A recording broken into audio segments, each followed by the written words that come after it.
রুদ্র আয়নার দিকে তাকিয়ে দেখল তার পেছনে এক ছায়ামূর্তি দাঁড়িয়ে আছে। সে মুহূর্তেই ঘুরে দাঁড়াল, কিন্তু পেছনে কিছুই নেই। তার হৃদস্পন্দন দ্রুত হয়ে উঠল। কিন্তু ঠিক তখনই সেই পরিচিত কণ্ঠস্বর ফিসফিস করে বলল, তুমি কি সত্যিই ভাবলে আমি চলে গেছি? রুদ্র পেছন ফিরে দেখল তিতলি তার সামনে দাঁড়িয়ে। তার ঠোঁটের কোণে এক অদ্ভুত হাসি। তিতলি, তুমি কোথায় ছিলে? আমি ভাবলাম তুমি আমি আমি তো সবসময় তোমার সাথে ছিলাম রুদ্র। তুমি শুধু আমাকে দেখতে পাওনি গি।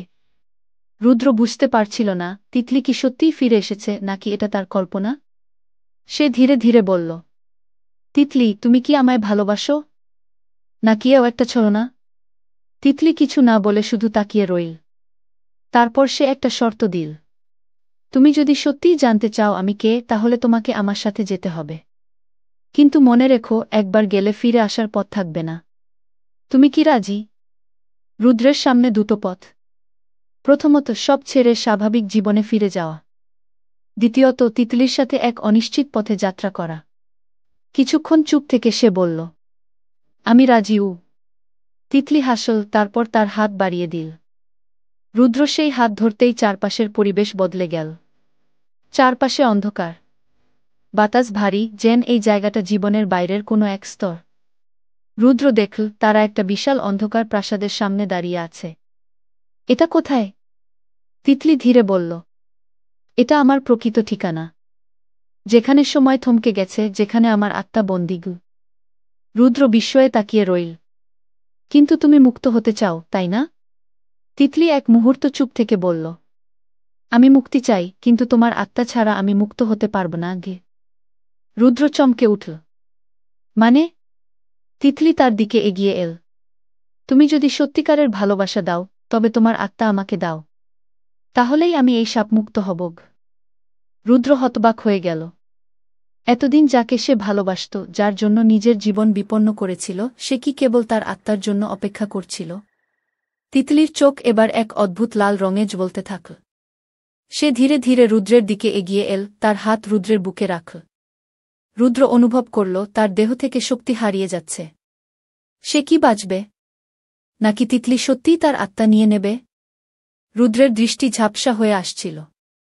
মনে হচ্ছিল সে গভীর অন্ধকারে তলিয়ে যাচ্ছে।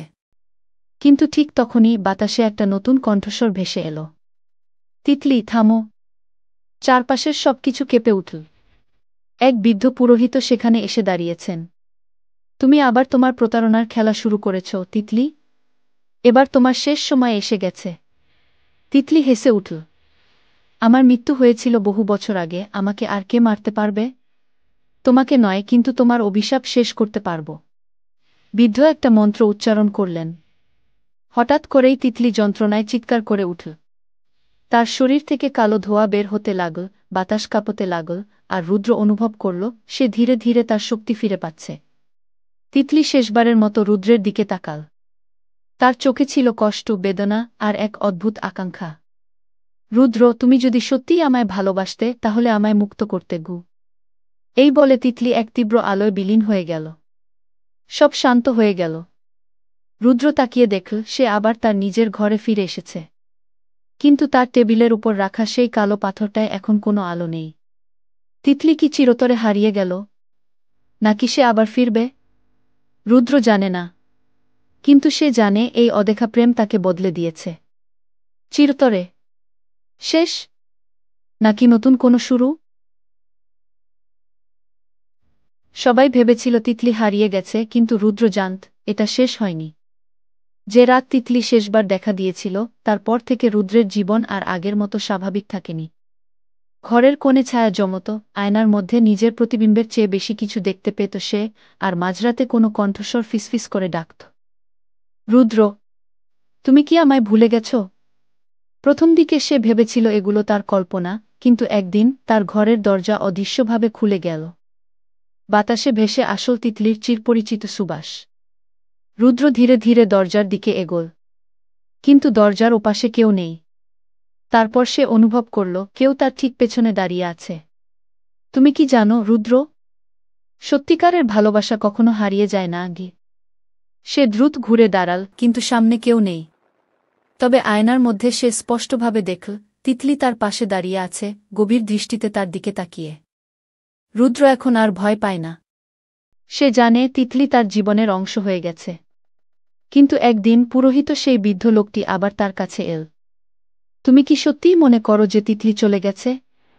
রুদ্র এক মুহূর্ত চুপ রইল। না, সে এখনও আমার আশেপাশে আছে গি। তাহলে তুমি কি জানো সে কি চায়? রুদ্র মাথা নেড়ে বলল, আমি জানি না, কিন্তু আমি সত্যিটা জানতে চাই। বৃদ্ধ পুরোহিত বললেন, তিতলি শুধু তোমার প্রেম চায় না, সে তোমাকে নিজের করে নিতে চায়, চিরতরে গি। মানে? সে তোমাকে তার জগতে নিয়ে যেতে চায়, যেখানে সে বন্দী। একবার যদি তুমি তার আহ্বানে সাড়া দাও, তবে তুমি আর ফিরে আসতে পারবে না। রুদ্র দ্বিধায় পড়ে গেল। সে কি তিতলিকে মুক্ত করতে পারবে? নাকি সে নিজেই বন্দী হয়ে যাবে? রাতের অন্ধকারে রুদ্র আবার সেই কণ্ঠ শুনতে পেল। রুদ্র, এসো, আমাকে মুক্ত করো। সে জানত এটা একটা ফাঁদ হতে পারে, কিন্তু সে আর অপেক্ষা করতে পারছিল না।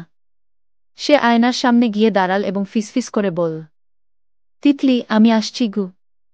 হঠাৎ করেই আয়নাটা কেঁপে উঠল, আর রুদ্র অনুভব করল সে ধীরে ধীরে অন্য এক জগতে প্রবেশ করছে। সে কি পারবে তিতলিকে সত্যিকারের মুক্তি দিতে? নাকি সে নিজেই হারিয়ে যাবে তিতলির ছলনাময়ী জগতে? পরবর্তী পর্বে চূড়ান্ত রহস্য উন্মোচন হবে। অপেক্ষা করুন।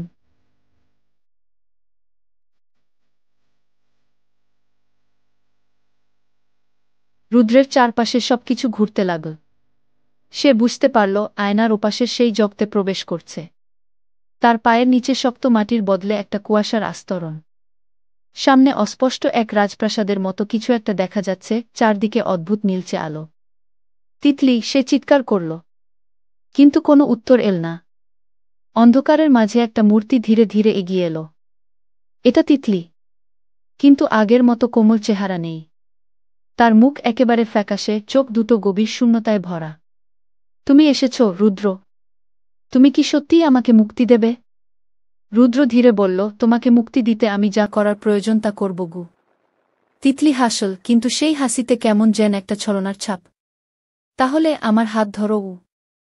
রুদ্র দ্বিধায় পড়ল। পুরোহিতের কথা মনে পড়ল, তিতলির হাত ধরা মানেই তার ফাঁদে পড়া। কিন্তু যদি সে সত্যিই সাহায্য চায়, সে কি নিজের জীবনকে বাজি রেখে তিতলিকে মুক্ত করবে? রুদ্র হাত বাড়াল, কিন্তু ঠিক তখনই চারপাশের কুয়াশা সরতে লাগল, আর একটা কণ্ঠস্বর ভেসে এল। রুদ্র, থামো। বৃদ্ধ পুরোহিত দাঁড়িয়ে আছে, তার হাতে একটা জ্বলন্ত তাবিজ।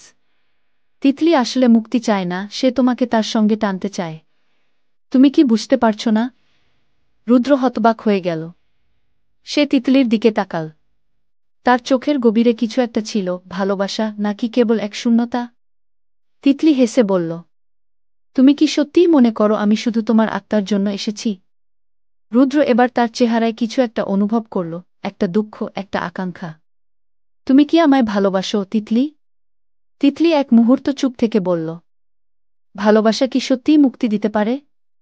রুদ্র জানত না, কিন্তু সে তিতলির দিকে হাত বাড়াল আর বলল, আমি তোমাকে মুক্ত করব, তিতলি। তবে আমার আত্মা দিয়ে নয়, আমার ভালোবাসা দিয়ে গি। পুরোহিত মন্ত্র উচ্চারণ করতে শুরু করলেন, আর তিতলির শরীর থেকে এক অদ্ভুত কালো ধোঁয়া বের হতে লাগল। সে কেঁদে উঠল, আমি বেঁচে থাকতে চাই। আমি হারিয়ে যেতে চাই না। রুদ্র তার দিকে তাকিয়ে বলল, তুমি আর হারাবে না, তিতলি। আমি তোমায় মনে রাখব। আমি তোমার গল্প বলে যাব।